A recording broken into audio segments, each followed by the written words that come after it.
Today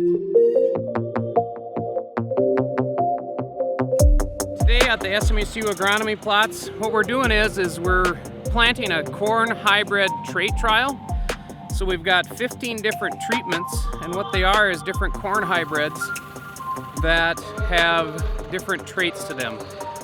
One has what we call below ground insect protection, and the other one has above and below ground insect protection, as well as another one that has basically no traits that have been bred into it.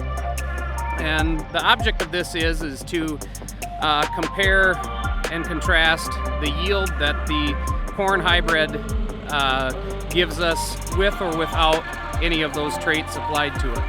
I've got a couple SMSU students, agronomy, ag students out here helping us out today.